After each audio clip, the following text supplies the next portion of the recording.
como primera mujer presidenta de Colombia que aspiro a ser. Tenemos que revisar primero si el Congreso de la República aprobó la ley de sometimiento a la justicia para el tratamiento que se le tiene que dar a bandas ligadas al narcotráfico, completamente opositor a la reforma a la salud, pero también en términos generales al programa del gobierno. En la costa se escucha un... Hey, soy Pedro David Tobías y bienvenido al episodio número 53 del podcast político. Seguimos en esta conversación, la más grande del Caribe colombiano, hoy con una invitada especial. De orígenes caribeños, más específicamente de Cincé Sucre, una mujer que se ha hecho literalmente a pulso, una historia de vida muy bonita y desgarradora que ojalá podamos abordarla. Mi estimada Carolina Corcho, bienvenida al podcast político, no sin antes decir médica, psiquiatra, vicepresidenta de la Asociación Médica Colombiana, la ministra creo que sin duda más trascendental en los últimos 20 años de Colombia en el Ministerio de Salud, conocida por muchos por liderar un proceso de transformación que nadie ha querido dar sino a través de este gobierno. Bienvenida a Santa Marta, bienvenida al podcast, bienvenida al Magdalena, gracias por estar con nosotros. No, muchas gracias, muy contenta de estar en Santa Marta aquí con este mar azul y plata y con la Sierra Nevada de Santa Marta a nuestro lado. Ministra, ¿le puedo decir ministra? ¿Le puedo decir Carolina? Carolina. Doctora, ¿cómo va la gira? ¿Cómo va ese recorrido por Colombia? ¿Cómo la está recibiendo a las diferentes regiones? No, ha sido un recorrido muy fervoroso. Acabo de estar en Cartagena y en Barranquilla, donde estuvimos en las calles con la ciudadanía volanteando y presentando nuestra propuesta, pues porque vamos para la consulta del 26 de octubre, que es una consulta abierta, donde puede participar cualquier ciudadano, esté afiliado o no al pacto histórico, y eso nos implica un esfuerzo para poderle explicar a toda la ciudadanía del Caribe nuestra propuesta como primera mujer presidenta de Colombia que aspiro a ser. Iniciemos por ahí, por las propuestas. Usted está en Santa Marta y el Magdalena tiene una complejidad particular. Es que somos un departamento que en la zona norte tenemos café y banano. En la zona centro-sur tenemos ganadería. Tenemos un corredor de Sierra Nevada que tiene unas complejidades particulares en educación, en acceso a salud que usted conoce muy bien, incluso que usted en su más reciente libro detalla cómo romper esas barreras de acceso a muchas regiones del país. Le digo este contexto porque quiero preguntarle, ¿cuál es la propuesta que hoy trae Carolina a Santa Marta y al Magdalena? Bueno, hay un conjunto de reformas que tenemos que seguir haciendo en este país que van a impactar sobre este territorio de manera particular. Una de ellas es la reforma agraria integral para el norte, para la Ciénaga, para la zona de despensa agropecuaria del Magdalena. La reforma agraria integral no solamente consiste en la entrega de tierras, en la cual el presidente Gustavo Petro ha avanzado de manera acelerada, ya va por 700.000 hectáreas, sino también con la asistencia técnica, inclusive la entrega de recursos por parte del Estado al campesinado para la producción, para la comercialización en las grandes ciudades y para las exportaciones, porque queremos que esa sea una de las líneas de exportación, de desarrollo económico de nuestro país y del Magdalena. Y eso incluye también el tema agropecuario. En el tema agropecuario nosotros tenemos 40 millones de hectáreas en el país ocupados por vacas y por ganado. Nosotros creemos que se debe reducir el espacio donde estén esas vacas y donde esté ese ganado. Eso podría estar en 8 millones de hectáreas porque hay muchas hectáreas que se pueden utilizar en el tema silvopastoril, por ejemplo. Cultivos silvopastoriles que se han analizado en el mundo entero funcionan en Europa para producir energías limpias, alternativas con biodigestores, eso es una opción, y para el agro, que es lo que está atrasado en Colombia. No obstante, toda la política agraria del país es agropecuaria. También incluye el ganado, la producción y la protección de la producción nacional de leche. Es que fíjate tú que los opositores hoy del gobierno del presidente Gustavo Petro y quienes nos adversan fueron los que destruyeron el sector agropecuario en este país, firmando tratados de libre comercio inequitativos con ventajas enormes de nuestros competidores. En Estados Unidos y en la Unión Europea, el sector agropecuario, un hacendado, un finquero, pueden recibir entre $25.000 y $30.000 y euros al año de subsidios. En Colombia el campesinado, el promedio son $500 al año bueno o nada. Entonces, competir en esas condiciones frente a un mercado subsidiado en otros países del mundo es imposible, y eso fue lo que destruyó los gobiernos anteriores y quienes hoy se oponen, y eso es lo que tenemos que seguir rescatando en Colombia. Si usted tuviese que decir, cuando sea presidenta, la primera mujer presidenta de Colombia, mi primer consejo de gobierno para destinar apoyos a Santa Marta, hace poco vimos que salió el COMPES 4159 para Santa Marta para construir 2 plantas desalinizadoras para garantizar el abastecimiento de agua a la ciudad. Esto lo hizo el presidente Petro. Así es. Y quisiera preguntarle, en su primer consejo de ministros, en su primer apuesta de gobierno, ¿cuál es esa acción, cuáles son esas obras o cuál es esa apuesta que Carolina tendrá para la ciudad? Bueno, lo primero que haríamos es citar a las autoridades locales de Santa Marta, el Magdalena y al gobierno nacional, que está en ese momento en un empalme, y que es un empalme, digamos, que es prácticamente nosotros mismos, para mirar cómo van las inversiones que ordenó el presidente Gustavo Petro en su última visita del cumpleaños de Santa Marta, que superan los 6-7 billones de pesos para solucionar el problema del agua. Eso sería lo primero que yo haría para poder revisar el estado de esas inversiones y cómo vamos a dar continuidad para cumplirle a la ciudad. Hablemos un poquito más de Colombia. Ministra, ¿cuál considera usted que es la principal problemática que aqueja al colombiano que usted está sintiendo en las calles? Colombia tenemos 3 problemas: el problema de la desigualdad, el problema de la corrupción y el problema de la violencia. Esos son 3 enfermedades que nosotros discutimos con la ciudadanía en charlas sanas para un país enfermo, y sus tratamientos son estructurales, no pueden ser pañitos de agua tibia ni acetaminofén, son tratamientos de fondo. ¿Cuál sería, para pasar a una reflexión, para hablar de lo que usted hizo, esas luchas que se dieron, a que usted dio al frente del Ministerio de Salud? Quiero preguntarle, ministra, ¿cómo será su trato con el proceso de paz total? Hemos planteado, a mí me parece una propuesta audaz por parte del presidente Gustavo Petro, pero yo creo que ya hay que replantearla porque hay nuevos hechos. En el momento en que me posesione como presidenta del país, vamos a hacer una revisión de cada una de las mesas de negociación de manera diferenciada.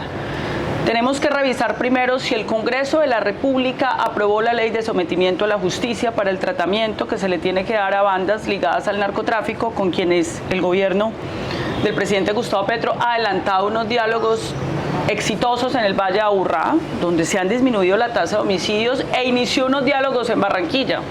Y también en Santa Marta, con las bandas ligadas al narcotráfico que hay acá, que no han sido derrotadas ni militar ni estratégicamente, ni por el gobierno del presidente Gustavo Petro, ni por ningún gobierno de este país. Y ellos están ofreciendo, nos sometemos a la justicia a cambio de rebaja de penas, decisión que tiene que tomar el Congreso de la República, pero vamos a reparar con las platas mal habidas del narcotráfico a las comunidades, vamos a decir la verdad y no vamos a volver a delinquir, desmontamos nuestras estructuras y evidentemente nos dedicamos a decir la verdad. A mí me parece que eso es positivo, eso es una decisión que ya tiene que tomar el Congreso de la República a partir de una ley de sometimiento a la cual se está oponiendo los mismos sectores opositores de siempre, porque el temor que tienen es que estas personas digan la verdad de los vínculos de la clase política. Recordemos que este fue uno de los departamentos que más parapolítica tuvo y que fue el presidente Gustavo Petro quien los denunció y se fueron presos por vínculos con el narcotráfico y el paramilitarismo y porque estaban legislando en favor de estos intereses. Entonces aquí ese es realmente el temor, pero creo que es un escollo. Pero además tenemos que revisar el proceso de negociación con el ELN, con las disidencias, y yo sí creo que ahí tiene que haber unas líneas rojas para nosotros tender la mano. Siempre vamos a tender la mano para la paz, pero bajo unas condiciones. No podemos hacer ceses al fuego para que entonces se fortalezcan y sigan haciendo secuestro, extorsionando, reclutando menores, asesinando líderes y lideresas sociales. Ahí tienen que haber unos límites para nosotros poder generar un proceso de diálogo y negociación. Pasamos de tener 8 congresistas y con la parapolítica nada más quedó uno solo, entre Cámara y Senado. Definitivamente este sí un departamento que ha sido muy golpeado, ministra, y eso denota su conocimiento sobre el departamento, pero hay algo que yo siempre me he preguntado y es, si usted se hubiese continuado un año más en el ministerio, ¿usted cree que se hubiese logrado la reforma a la salud? Cuando yo salí del Ministerio de Salud y Protección Social, yo no salí porque se hundió la reforma, eso no es verdad. Yo salí un año después, se hundió la reforma. Cuando yo salí, entregué alrededor de 30 artículos aprobados en la Comisión Séptima de la Cámara, contra viento y marea. Pero aparte de eso, entregué el acuerdo político y técnico que después aprobaría la plenaria de la Cámara de Representantes. En 2 ocasiones ha sido aprobada la reforma a la salud que concerté desde mi cartera durante esos 9 meses. Después de que salgo, un año después, la reforma encuentra su obstáculo y obstrucciones en la Comisión Séptima del Senado por los mismos senadores de siempre. Uno de Magdalena. Una del Magdalena, y los mismos que hundieron la reforma laboral.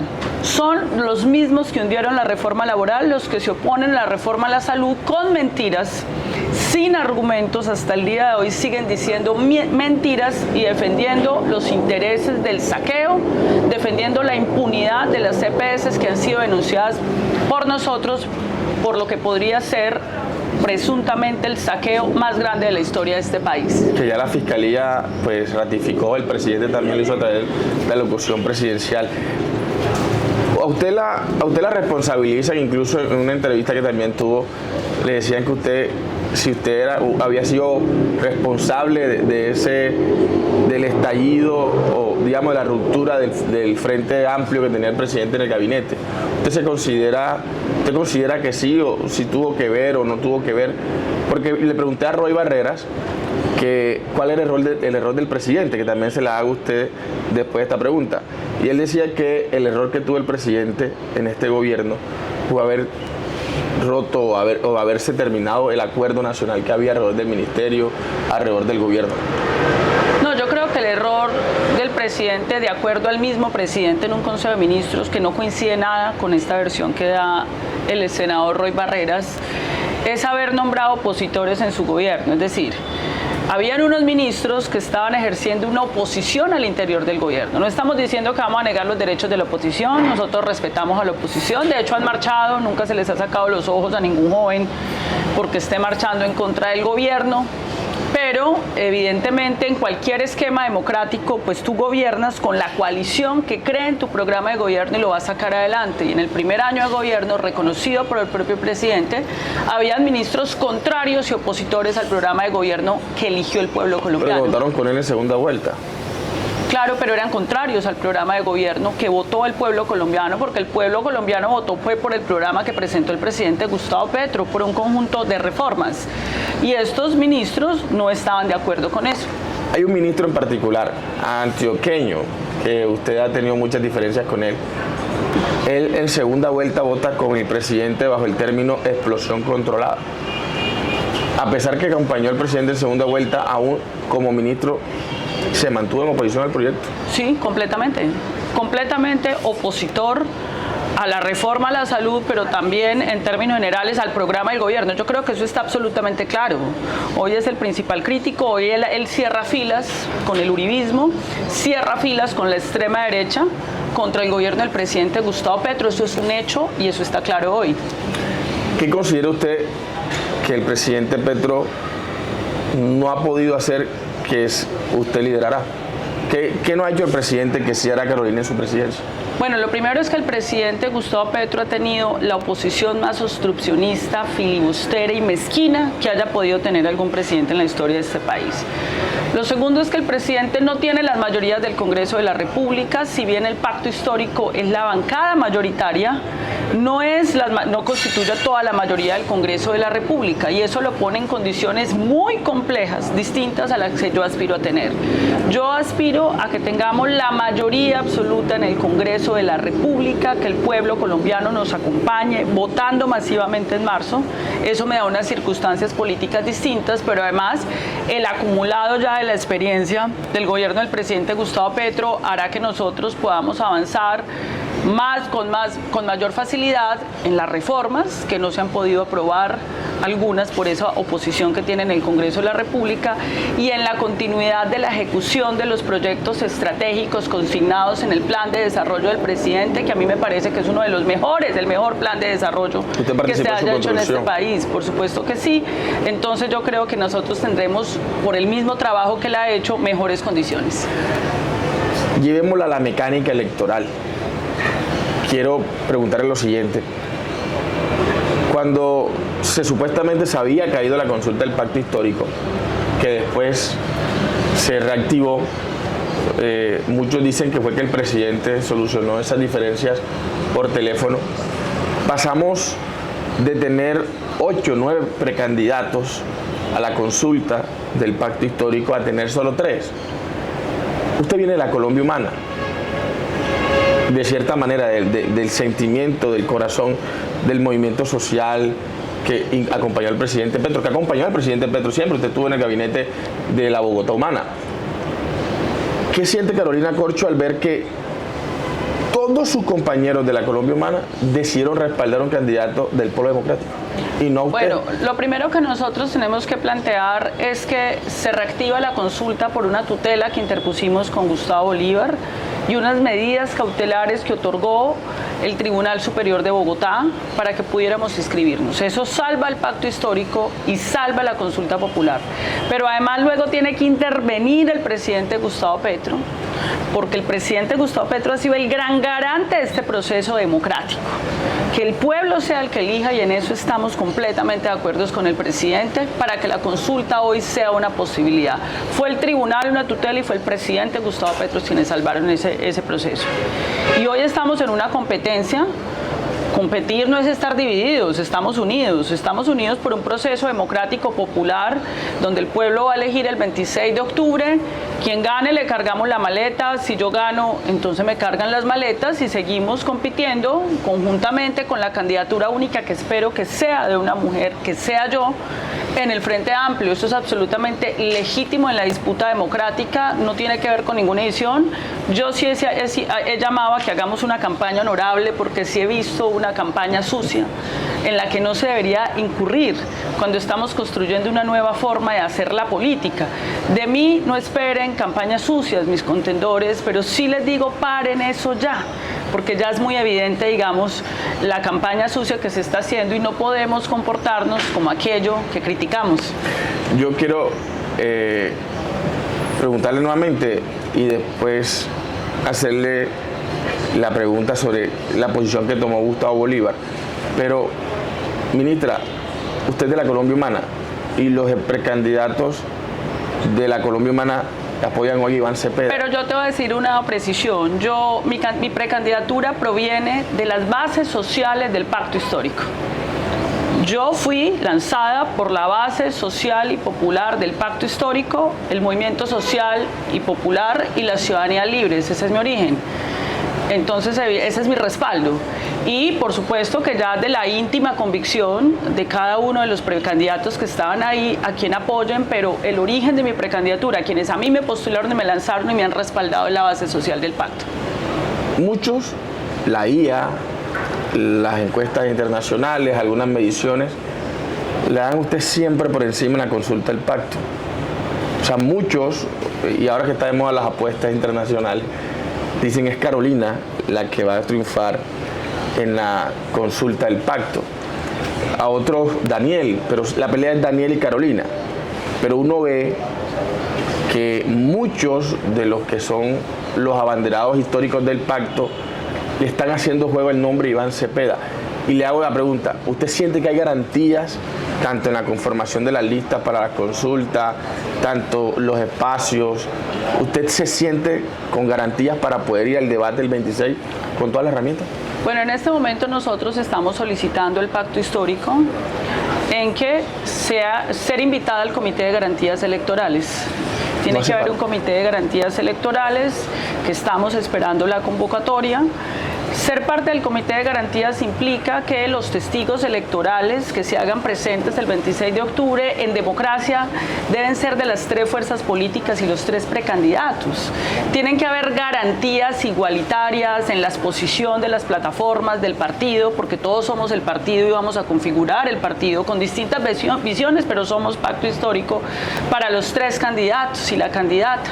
Entonces hemos hecho esas solicitudes que esperamos sean resueltas prontamente en un sentido de sensatez, ecuanimidad, democracia, porque ahorita tenemos la personería jurídica que ganamos con la tutela y la intervención del presidente Gustavo Petro, pero ahorita toca construir el partido. Y creemos que tiene que ser un partido de masas, popular y democrático, sin prácticas politiqueras, clientelistas, excluyentes. Esto no puede ser un partido clandestino, con decisiones a puertas cerradas. Aquí tiene que haber debido proceso, tiene que haber transparencia, publicidad, y eso es lo que queremos construir también. Ministra, bueno, doctora Carolina, ¿cómo será su relación con el gobierno de Estados Unidos en un escenario de unas relaciones que van a quedar difíciles a partir del 7 de agosto del próximo año? Bueno, lo primero es que Estados Unidos de manera unilateral ha hecho una ruptura política y económica con el mundo, no solo con Colombia. Declaró una guerra comercial al mundo entero con aumento de aranceles por una decisión del presidente Donald Trump, mediante el cual él ganó las elecciones. Él ganó las elecciones mediante el supuesto de que él va a reindustrializar a los Estados Unidos, aumentando los aranceles para obligar a que las empresas se asienten en territorio norteamericano, dada que la política globalista que tenían previamente, él considera que fracasó, y él considera que aumentando las aranceles, entonces que con eso va a asentar las empresas allá. El segundo presupuesto del presidente Donald Trump es el presupuesto de los migrantes, la expulsión de los migrantes, lo cual va a ser algo muy costoso. Va a aumentar la inflación de los Estados Unidos de acuerdo a los premios Nobel de los Estados Unidos y economistas, porque nuestra población migrante, nuestro pueblo colombiano ayudaba a la reindustrialización de Europa y de Estados Unidos con su trabajo en el sector agropecuario de esos países, en el sector de servicios, de restaurantes. Lo que nosotros sí vamos a exigir es el respeto por los derechos humanos.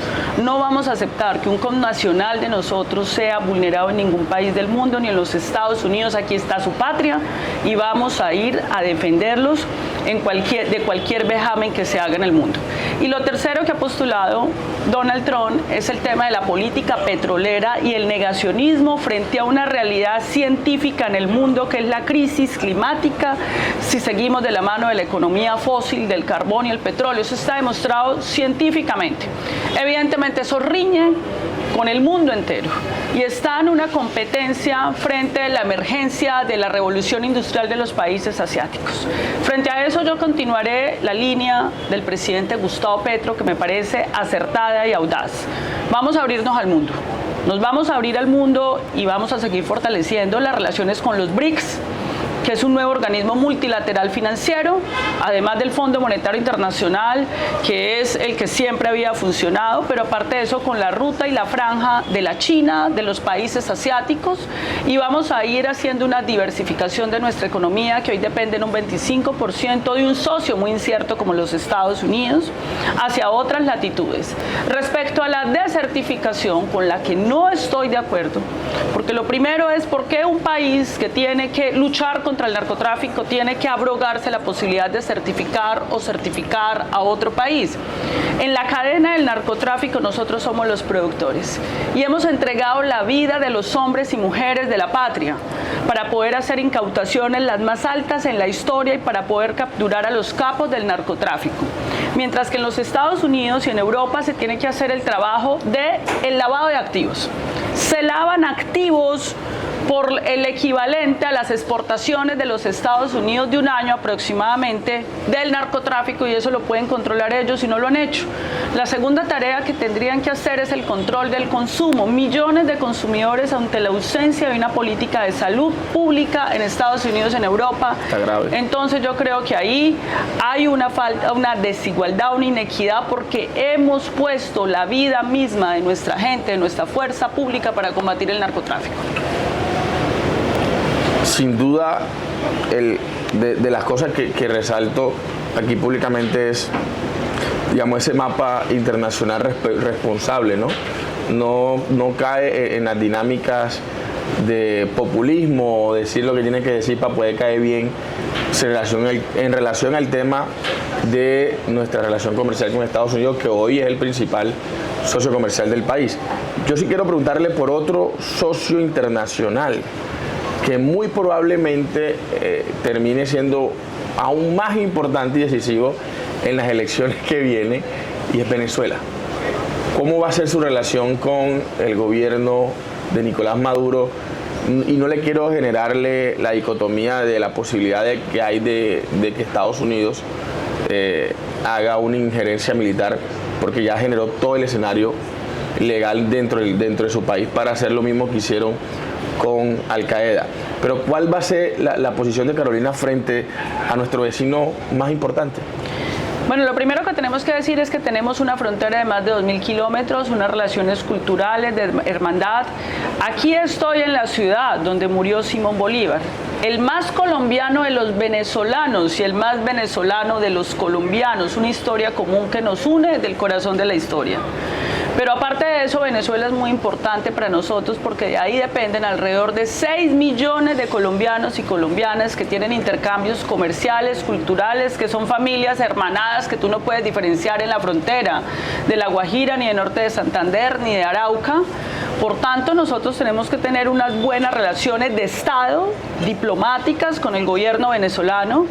Ciertamente el país hermano atraviesa unos problemas de su democracia. Nosotros no vamos a hacer injerencismo, respetamos la soberanía de los pueblos, denunciamos la vulneración de derechos humanos en cualquier parte del mundo, en Venezuela, en Estados Unidos y en el Ecuador.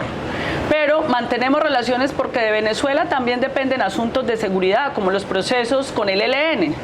El ELN está sentado en la frontera y vamos a necesitar la colaboración de la fuerza pública venezolana y colombiana para garantizar la seguridad y la estabilidad económica de la frontera.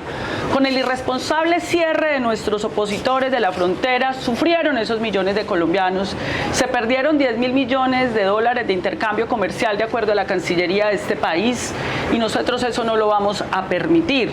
Vamos a mantener relaciones armónicas y de colaboración con nuestros hermanos latinoamericanos, y queremos potenciar la CELAC como un escenario de integración latinoamericana para fortalecer inclusive una nueva economía política en la región y para poder actuar como bloque ante los organismos multilaterales, por ejemplo, para temas como la droga, o temas, por ejemplo, de las legalizaciones que se tienen que hacer de la droga, temas como la crisis climática o temas como los derechos humanos.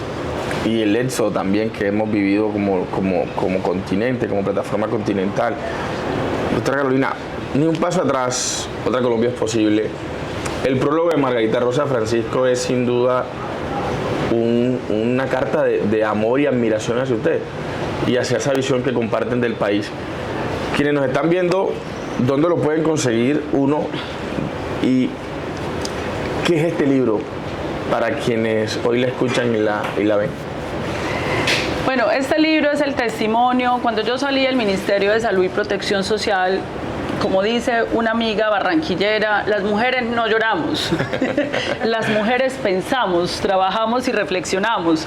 Pues no me fui a llorar, sino que me fui a caminar a mi país, que lo quiero conocer en todos sus rincones. Quiero ir a todos los rincones de mi Colombia. Y empecé a hacer un trabajo de escuela de formación política, escuchar al campesinado, escuchar a los trabajadores, escuchar al sector salud, a las mujeres cuidadoras, y con una escuela de formación política donde participan alrededor de 100 investigadores e investigadoras del más alto nivel, con un conocimiento profundo del Estado, escribí Ni un paso atrás, otra Colombia es posible, donde consigné las reflexiones sobre el programa de gobierno del presidente Gustavo Petro y lo que a mi juicio deben ser las ideas que deben seguir gobernando a Colombia. Aquí hay un capítulo donde hay 15 temas centrales, donde planteo las reformas que debemos presentar y todas las reflexiones sobre temas económicos, internacionales, reforma a la salud, pensional, laboral, temas agrarios, que es un tema de mi corazón, que están consignados. Esto no es alguien me decía, Carolina, entonces esto fue que conseguiste unos expertos que te escribieran. No, esto está escrito por mí, por mi propio puño y letra, y yo puedo sustentar cada una de las reflexiones y planteamientos que hice en el libro.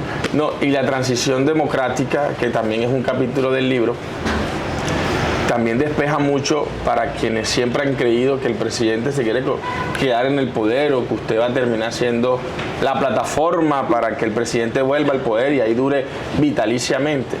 La verdad, yo sí lo alcancé a leer en una gran parte y tengo el sentimiento que usted es muy demócrata. No es como la vendían como la pura sangre de izquierda que viene a construir esa base para que Petro vuelva y se quede en el poder. Yo sí quiero preguntarle algo porque hay una que es, digamos, la que más duro le da, tanto a la izquierda como usted llama al presidente, como lo es la senadora Mafe Cabal, y es que ella dijo hace unos 2-3 días en una entrevista con Eva que su papá, que en paz descanse, si estuviera vivo sería uribista. Usted, porque que compartieron un mismo movimiento y tal. Para quienes nos ven y nos escuchan y quienes la siguen, ¿qué le responde a la senadora?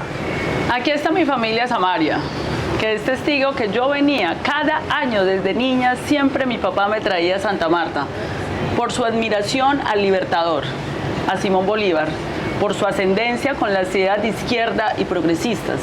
Mi papá era un hombre humilde, que no tenía la posibilidad de participar. Nosotros no venimos de ninguna casta, ni de la izquierda, ni de la derecha, ni de nada.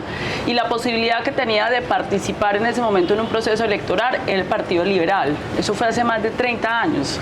Entonces él era diputado, él fue elegido diputado por el Partido Liberal, ahí fue cuando lo mataron, y el señor Álvaro Uribe en ese momento era una figura del Partido Liberal. Eso fue hace más de 30 años, donde Uribe no se proyectaba todavía como lo que hoy sabemos que terminó siendo. Evidentemente en un departamento como Antioquia, siendo mi papá un dirigente liberal y Álvaro Uribe también, pues tenían que tener algún tipo de interacción por el partido, como si mi papá hubiera sido dirigente en la época de Gaitán, que también el Partido Liberal era el partido de Gaitán, pero eso no implica que sus ideas coincidieran ni de cerca con lo que hoy representa el señor Álvaro Uribe Vélez, que por demás la principal contradictora de uno de los legados del señor soy yo, con la ley 100. La ley 100, no hay nadie, creo yo, en este momento, que pueda hacer más crítica de la ley 100 públicamente que yo, que es el legado del señor. Yo sí quiero, aquí para ir cerrando, la última pregunta es técnica, pero hay que hacerla. Pero yo sí quiero ir cerrando porque usted es doctora, es médica, pero a usted le dicen doctora desde los 10 años. Sí. Cuando cuidaba exámenes en la universidad a su papá. Yo sí quiero preguntarle, y es, usted chiquita la ponían a cuidar exámenes, me contaba un pajarito por ahí, que nadie se le copiaba, que así usted estaba siempre erguida, juiciosa y con esa autoridad desde los 10 años, y su papá le da esa responsabilidad, se iba a tomar su café y la dejaba usted al frente del examen. ¿Cómo usted lo habla poco? Realmente me cansé de investigar y es poco lo que usted ha compartido públicamente sobre su relación con su papá. Pero quiero hacerle la pregunta, ¿cómo recuerda hoy a su papá que literalmente vaticinó su vida, su futuro? Incluso dijo que usted iba a ser senadora y hoy es candidata presidencial y muy seguramente, si Dios lo permite, va a ganar la consulta en octubre y estaría en marzo, porque en marzo muy probablemente salga el próximo presidente o presidenta de esa consulta. Eso quiero preguntarle, ¿cómo hoy recuerda a su papá y qué impresión tendría usted de verla hoy, no como senadora, sino como la que podría ser la próxima presidenta de Colombia? Bueno, lo primero es que mi padre, esto realmente sí es la primera vez que lo voy a hablar, tenía una relación muy especial conmigo. Una relación, digamos, de una niña que él valoraba mucho y que él trataba casi que como un par. Yo era la monitora, siendo el profesor de la Universidad Nacional y Medellín. Él era el hombre más experto en ese momento en el tema de aguas. Escribió 2 libros, Acueducto, Teoría y Diseño, y el libro de Sistemas de Alcantarillados, porque se especializó en el tema de aguas, y por el respeto académico que ganó le permitían que una niña de 10 años fuera su monitora. Los juegos de niña con él eran de ser oradora. Él quería que yo fuera una gran oradora y permanentemente nos aprendíamos poesías, él me ponía a declamar, a recitar. Cuando él estuvo en su corto tiempo en la política, porque él estuvo un tiempo muy fugaz en la política, preparábamos juntos sus discursos, sus debates, y siempre me decía, Diana Carolina, yo quisiera que fueras más grande para alcanzar a ver todo lo que yo pueda hacer contigo. A mi padre lo matan cuando yo tengo 12 años. Fue una ruptura en mi vida muy fuerte, pero también me hizo muy fuerte. Yo creo que de ahí viene cierta fortaleza y cierto carácter. Pero creo que vino a enseñarme a ser una mujer soberana, independiente, a tener fortaleza. Y lo que él decía, que hable bien, que se exprese bien, era su preocupación cuando hacíamos nuestros juegos infantiles. Que bueno, hoy muchas niñas, yo veo muchas niñas, por ejemplo, en los recorridos que yo hago, que los papás las llevan a la reunión y los papás las llevan también para empoderarlas, para que sus niñas sean fuertes y para que logremos por fin la igualdad. Yo creo que mi padre forjó en mí una mujer para luchar por la igualdad y una mujer para que fuera rebelde y crítica con la injusticia. Dos preguntas. Una, me dicen que leía mucho con usted. No importaba la hora que llegaba, siempre trataba de llegar y leer con usted. ¿Cuál fue ese último libro que usted recuerda que leyó con su papá? La biblioteca de mi papá era impresionante, pues mi papá siendo un hombre humilde, venido de la pobreza desde muy abajo, el Bajo Cauca es venir muy abajo. Y desde esa pobreza, pues él logró acumular una cultura universal enorme. En mi biblioteca habían libros de Franz Kafka, habían libros de Simón Bolívar, habían libros de Gabriel García Márquez, habían libros de física, porque mi papá era profesor de física, o sea, era matemático, escritor, un hombre inmensamente culto.